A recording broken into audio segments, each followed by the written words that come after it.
예, 그래서 국민들이 좀 경제가 좀 침체되었을 때 경제를 좀 회복시키기 위해서 정부가 취할 수 있는 정책이 주로 뭐가 있을까라고 고민들 많이 하는데 그래서 결국에는 어떻게 하면은 사람들이 위축되고 이러다 보면 안 사잖아요. 돈 같은 경우도 무슨 일이 생길지 모르니까 안 쓰잖아요. 그래서 결국에는 돈을 어떻게 하면 쓸까 하니까 금리를 낮추면 쓰지 않을까. 그래서 금리를 낮추는 거예요. 총수요를 증가시키려면은 할 수 있는 정책이 금리를 낮추면은 안 쓸까 하다가 쓰게 되고요. 또는 임금을 인상한다든지 또는 고용을 증가하든지 이런 게 고용을 증가하기 쉽지 않잖아요. 그죠? 생산성을 증가시키려면은 오히려 투입하는 그 임금이 낮아져야 되는데 그래서 양면성들이 있어요. 그래서 국가가 할 수 있는 국민들의 소득을 증가시키려면은 1인당 생산성이 증가되고 소득이 증가돼야 되는데 소득을 증가시키려면 결국에는 똑같은 임금을 받는다고 했을 때는 생산성이 증가되면은 나중에 똑같은 임금에서 임금을 증가시켜 줄 수 있겠죠. 많이 팔리면. 뭐 이런 정책들이 있죠. 그래서 정부가 할 수 있는 역할들은 보면은 금리가 이제 가장 만만하죠. 그래서 우리나라 같은 경우도 최근에는 금리를 우리도 아까 그 2008년에 금융위기 때 했던 거 비슷한 정책을 썼어요. 두 가지 정책을 썼죠. 첫 번째는 정부는 통화량을 굉장히 역사상 최고로 증가를 시키는 거죠. 공급을 해주겠다. 심지어는 정권회사한테 빌려주겠다. 일반 금융기관한테도 빌려주겠다. 정부가 할 수 있는 건 사실 지준율이라고 해가지고 일정한 지준율에서 하는 거 아니면 채권을 산다든지 주로 이제 국공채 위주로 했는데 최근에 이제 웬만한 채권들을 다 사주겠다 할 정도로 채권도 매입해주고 그다음에 지준율도 낮추고 금리도 낮추고 그래서 통화량도 우리나라도 보면 거의 미국이 옛날에 시행했듯이 또 아베가 시행했듯이 무제한 공급해주겠다 이런 정책을 쓰고 있어. 그러면 과연 금리를 낮추면은 여러분 돈을 빌려가지고 집을 살 생각이 있으세요? 원래 금리를 낮춘 이유는 이 낮춘 걸 가지고 경제 활동을 하라는 거예요. 경제 활동은 부동산 투기 말고 뭘 하라는 거예요? 제조업이나 서비스업에 사업을 해가지고 직장도 고용하게 되고 아니면 여러분들이 개인 사업을 하게 한다든지 등등을 해가지고 아니면 물건을 산다든지 등등등등등 새로운 뭔가를 창출을 하라는 거거든요. 근데 사람들이 그건 아직 잘 몰라. 안 해봤어. 해본 게 뭐예요? 해서 돈을 번 게 부동산 투자를 굉장한 투기들이에요. 그래서 지금 이제 가장 우려되는 거는 금리를 낮추면은 부동산 가격이 폭등하지 않을까 하는 부분들이 양면성들이 있어가지고 좀 고민스러운 부분들이 있는 것 같아요. 제가 쉬는 시간 잠깐 직전에 한번 여러분들한테 던졌어요. 1988년 올림픽 할 때 여러분 뭐 했어요? 자, 올림픽 할 때는 한국의 경제는 어떤 상태였을까요? 한국의 경제는 굉장히 좋았어요. 금리는 몇 퍼센트 정도 됐을까요? 거의 7, 8, 9, 10% 금리였어요. 그러니까 1억을 빌리면은 1년에 1,000만 원의 이자를 내더라도 나는 돈을 빌려가지고 경제 활동을 하겠다. 하는 상황이었죠. 그러면은 98년 IMF 때는 여러분들 뭐 했어요?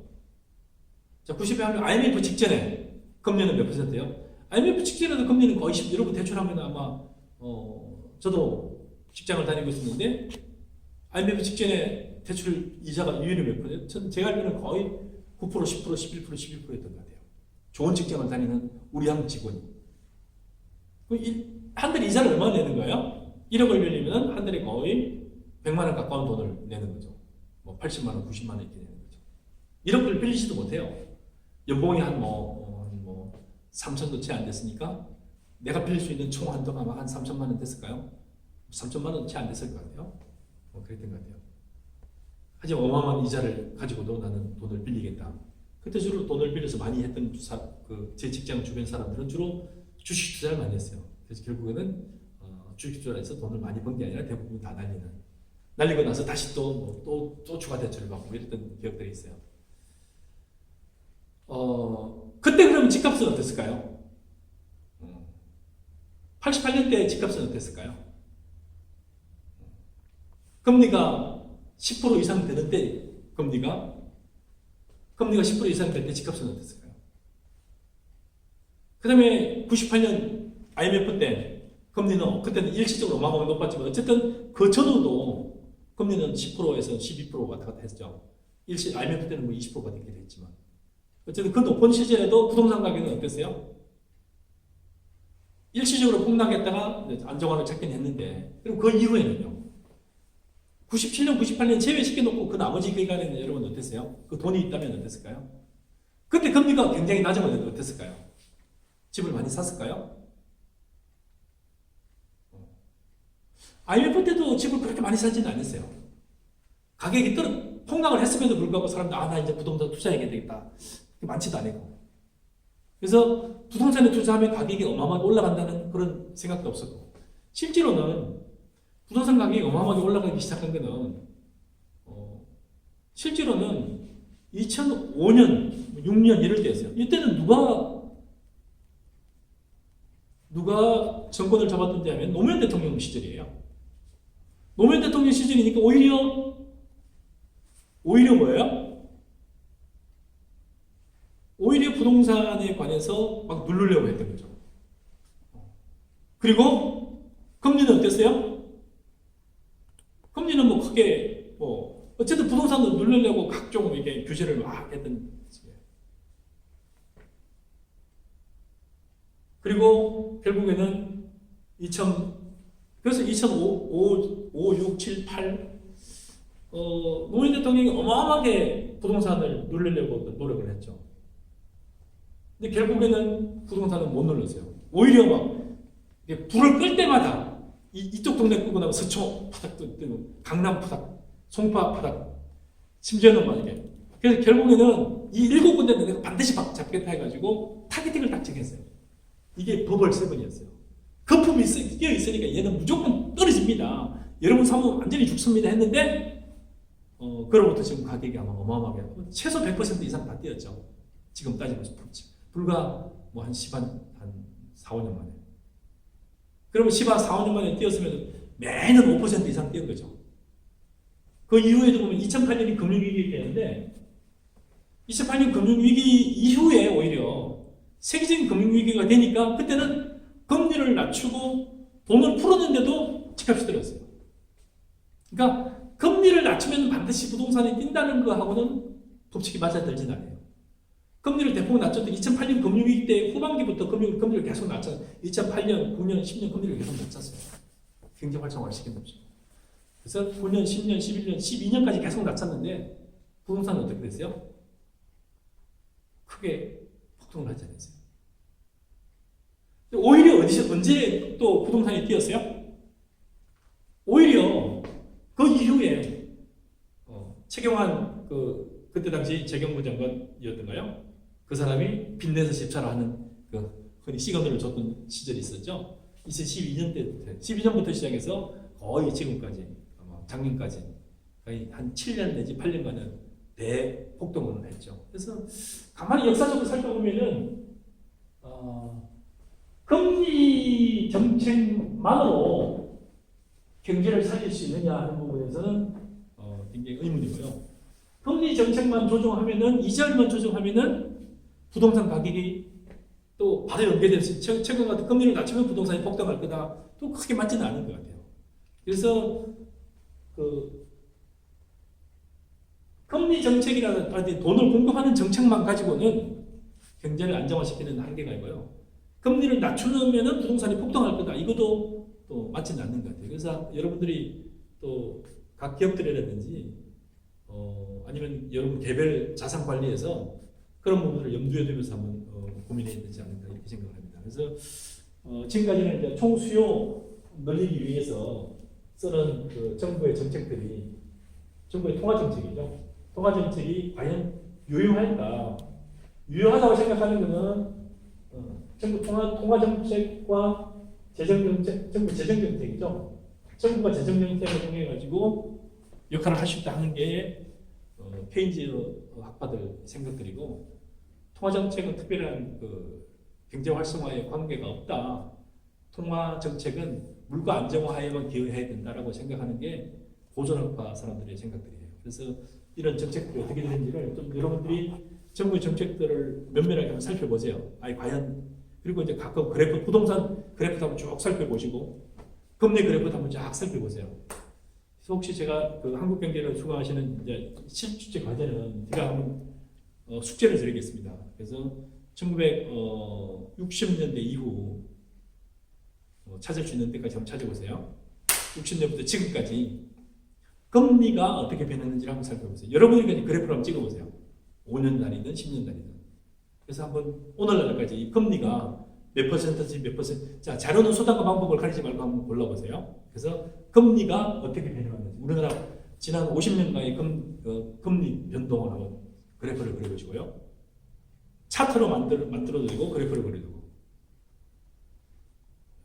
그 다음에 지난 50년간에 특정한 몇 개 여러분들이 관심 있는 부동산을 한번 찍어보세요. 그래서 그 50년간, 거꾸로 150년, 50년이 몇 년이죠?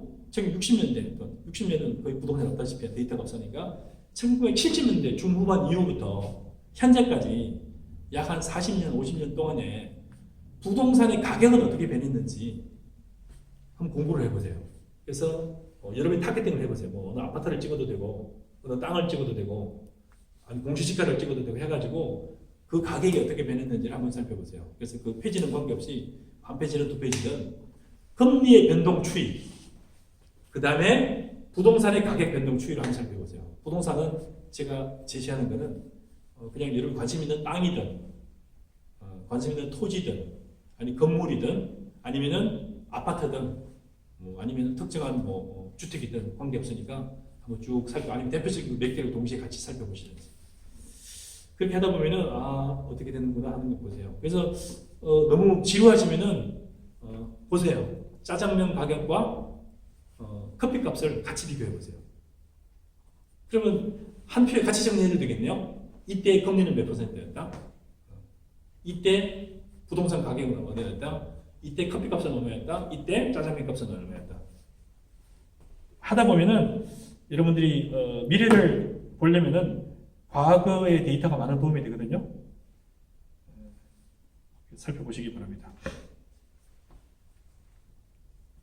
자, 제가 이제 지금부터 잠깐 이번 시간 끝날 때까지는 코로나 이후에 관해서 제가 좀 같이 논의를 해보고요. 또 향후에 뜨는 산업과 지는 산업이 여러분들은 어떻게 생각하는지 한번 같이 논의를 해보도록 하죠. 자, 우리나라가 이제 26,000불, 30,000불 이런 그 소득의 시대가 됐을 때 30,000불 이후에는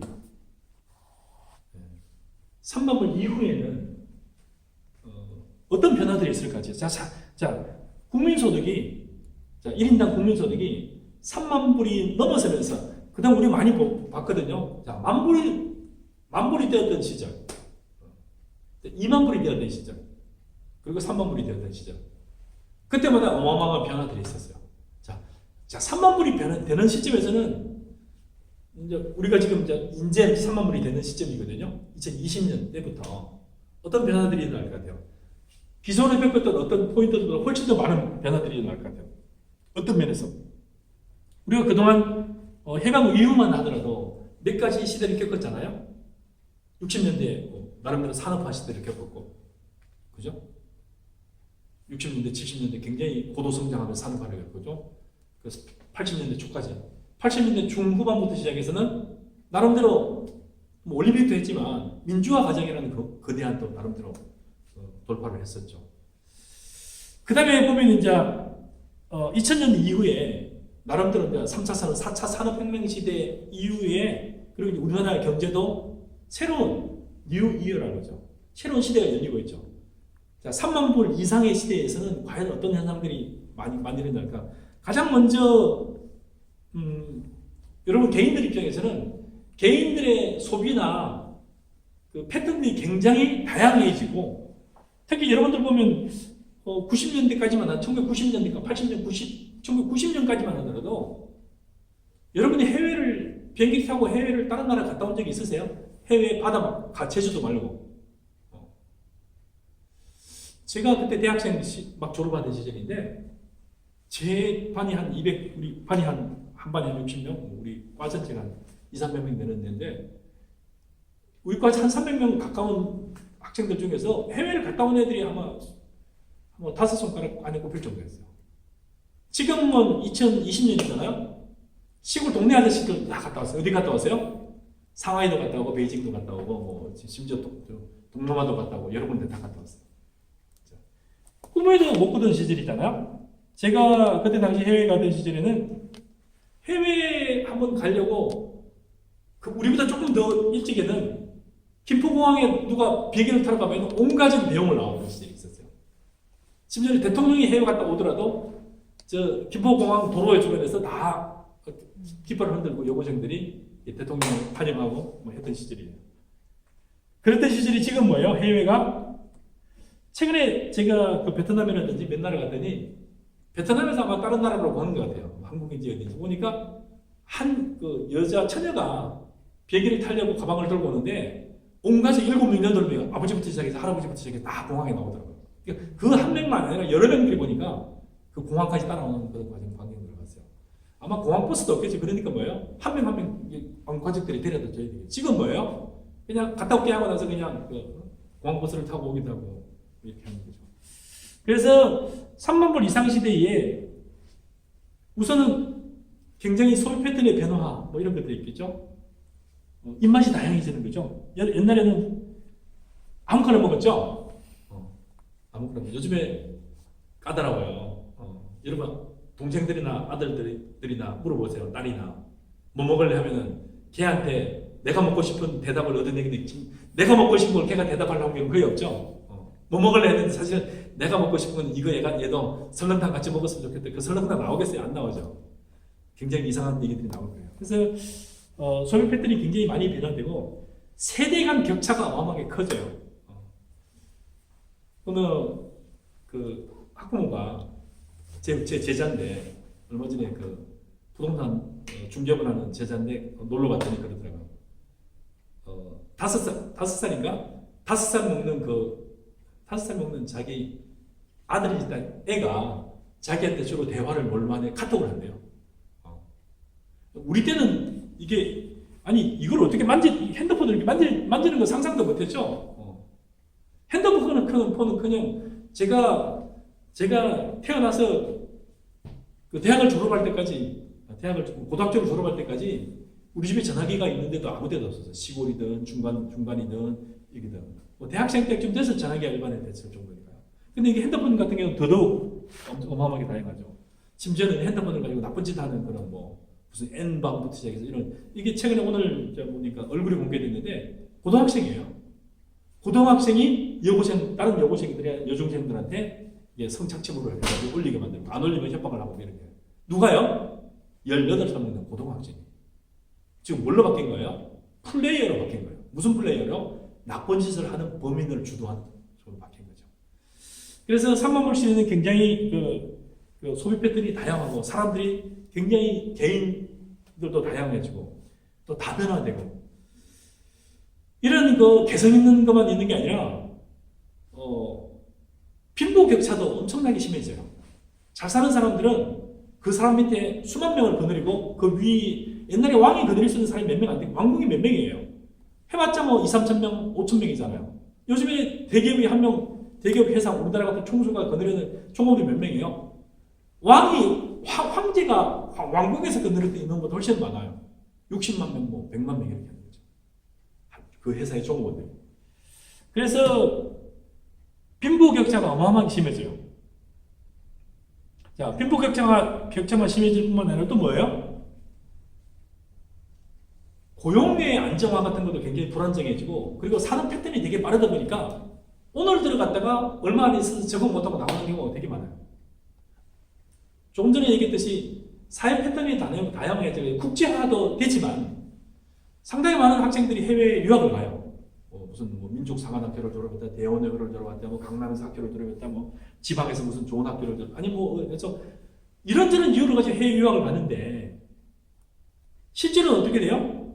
그 해외 유학을 가서 성공적으로 졸업을 하고 들어오기도 하고 이랬는데 이 친구들이 한국에 있는 회사나 외국의 회사 취직해가지고 또 견디지는 못해요. 이게 뭐냐면 다양성인데 이 학생이 해외에서 공부를 하고 한국에 있는 대기업에 들어왔는데 적응을 못하는 거죠. 아까 얘기했던 그 장점 때문에 다양화하고 개성화되는 것 때문에 조직화된 기업에 적응을 못하는 거예요. 또 무슨 문제가 있냐면 그걸 끝나는 게 아니라 해외에 있는 회사에 취직을 하더라도 또 적응 못해요. 그 해외에 있는 그 회사들 같은 경우는 그 회사 나름대로의 구글이다, 뭐 마이크로소프트다, 거기도 또 뭐가 있는 거예요? 거기도 차별화된 문화들이 있는 거죠. 그래서 그런 부분들이 뭘로 연결되느냐면은 산업 패턴들도 빠르게 변할 뿐만 아니라 직결이 되는 게 실업이에요. 취직했다고 좋아하는데 불과 그 박수 소리가 채 끊이지도 않았는데 그 회사 그만두고 딴 데 옮겼어요. 아니 그 회사 그만두고 집에서 놉니다 하는 얘기들도 많고. 그래서 이런 요인들이 점점 많아지고요. 사회적으로도 굉장히 불안해요. 사회적 불안한 이유가 뭐예요? 실업도 굉장히 늘어나고 패턴도 다양하게 되고 이러다 보면 어떻게 돼요? 안정이라는 건 없게 되고 그럼 뭐가 되는 거죠? 그럼 뭐 사회적 불안 요소가 되는 거예요. 그래서 빠른 은퇴가 되고 은퇴 이유가 굉장히 보장이 안 되고 보장이 안 되다 보니까 이런저런 불안하는 그룹들이 되는 거죠. 그래서 이 혼란 기간을 어떻게 하면 좀 짧게 끝내면서 새롭게 정비할 것이냐 하는 부분은 굉장히 새로운 과제로 떠오르고 있어요. 지금은 이제 특히나 우리가 코로나라는 굉장히 겪어보지 못한 걸 겪고 있어요. 코로나가 지금 미국이 지금 뭐 몇만 명이 죽고 있죠? 아니, 백 명이 아니라 한 명 죽어도 뭐 누가 죽었니 말인지 굉장히 관심을 가졌는데 지금은 몇십 명이 아니고 몇백 명이 아니고 몇천 명이 아니라 몇만 명이 죽었는데도 불구하고 이게 언제 끝날지 몰라요. 그러면은 이 충격적인 사건이 끝나고 났을 때 세계적인 그 가치관이라든지 이게 또 어떻게 바뀔지 굉장히 궁금해하고요. 지금은 그래서 새로운 뉴노멀 굉장히 어브노멀이라는 게 굉장히 특이하고 정상적이지 않은 상황들이죠. 굉장히 특이했던 게 일상화가 되기도 하고 또 이런 바이러스 같은 문제 같은 경우는 반복해서 생긴다는 얘기들이 되게 많아요. 그랬을 때 이것이 우리의 생활 패턴에도 어마어마한 변화를 가져오지 않을까. 그리고 또 최근에는 뭐 재택근무라든지 영상통화라든지 이것뿐만 아니라 소비 패턴과 중소기업 패턴과 고용 패턴까지도 바뀔 수 있는 거 아닌가. 그래서 특히나 이제 중소기업들 같은 경우는 새로운 데 적응을 하려면은 몇 가지 요소가 있어요. 중소기업이 새로운 데 잘 적응을 하려면은 뭐가 있어야 될까요? 빠르게 적응하는데 이동을 해야 되잖아요. 이동하려면 뭐가 있을까요? 이렇게 변하고 있구나 하는 걸 체크를 하고 따라가야 돼요. 근데 거의 파악을 못해요. 누가 파악을 못하는 거죠? 사장님이 파악을 못해요. 사장님이 왜 파악을 못해요? 세상이 변하는 현상을 파악해야 되고 변화가 어떻게 되는지를 파악해야 되는데 이걸 읽을 만한 능력이 없는 거죠. 혹시 읽을 만한 능력을 누가 갖추는 거죠? CEO의 기본 리더십인데 지금 뭐 어디까지만 갖췄던 거죠? 연구개발하고 물건을 파는 데까지만 있는데 세상이 변하는 걸 내가 왜 관심을 가져야 되나 이렇게 생각해야 되는 거죠. 띠끗해야 내가 파는 물건을 그냥 구매 라인과 관련돼서 또는 판매 라인과 관련돼서 생산 라인과 관련돼서만 관심을 가지지 세상이 크게 바뀌는 부분에 대해서 생각을 못한 거죠. 실제로 중소기업들이 관심을 가져야 되는 거는 세상이 어떻게 바뀌고 있구나라는 걸 변화를 깨닫지 못하면은 중소기업들이 제공하는 서비스나 제조업 자체가 한순간에 그냥 확 닫히거나 아무런 역할을 못할 수도 있어요. 그래서 지금은 그 어느 때보다도 CEO나 최고 경영진의 리더십과 통찰력이 어마어마하게 중요해요. 제 학생들 중에 지금 몇몇 학생들이 논문을 쓰고 있는 테마 중에 하나가 혁신과 관련된 논문을 쓰고 있기도 하고 또는 CEO나 경영진의 리더십에 관련해서 논문을 쓰기도 하고 해요. 그래서 실제로 한국 경제를 이끌고 있는 많은 부분이 대기업뿐만 아니라 종업원의 대부분을 그리고 숫자의 대부분을 차지하는 게 중소기업이거든요. 중소기업 중에서 특히 이제 한국을 리딩할 수 있는 게 벤처기업들이거든요. 이 벤처기업들이 어떻게 변화하는 트렌드, 특히나 코로나 이후에 어마어마하게 재편되는 이런 상황을 제대로 바라보고 흐름도 파악하고 통찰력을 발휘하고 나름대로 미래에 관한 인사이트를 가지느냐에 따라서 굉장히 좌지우지할 건데. 그래서 이제 이후에는 코로나 이후에 기업들과 기업인들, 특히 CEO들이 어떻게 대응해야 되는지, 코로나 이후에 산업들은 또 뭐가 어떻게 바뀔지 등등에 관해서 저희가 조금 더 연구를 해보도록 하겠습니다. 연구라는 것은 단순히 제 얘기만을 듣는 것이 아니라 여러분들도 같이 찾아가지고 그렇구나라고 생각도 하게 되고 또 같이 토론도 해야 되는데 그런 부분은 토론하는 부분은 좀 여기서는 못하지만 여러분 스스로 또 이제 찾아서 사전 준비를 하라고 제가 말씀을 드렸는데요. 코로나 이후에 시대는 어떻게 바뀔 건지, 코로나 이후에 중소기업의 경영인들은 어떻게 대응해야 되며, 그게 자문하는 여러분들 같은 전문가들도 어떻게 준비를 해야 되며, 또 한국 경제나 한국 사회는 어떻게 또 적응하고 또 나름대로 성장 발전해야 되는지 등등에 관해서 고민했으면 좋겠습니다. 그래서 3만 달러 이후의 시대, 또 코로나 이후의 시대에 관해서 다음 시간에는 계속해서 또 토론하고 또 생각하는 그런 시간들을 가지도록 하겠습니다. 7번째 주 세 번째 수업을 마치도록 하겠습니다. 수고 많으셨습니다.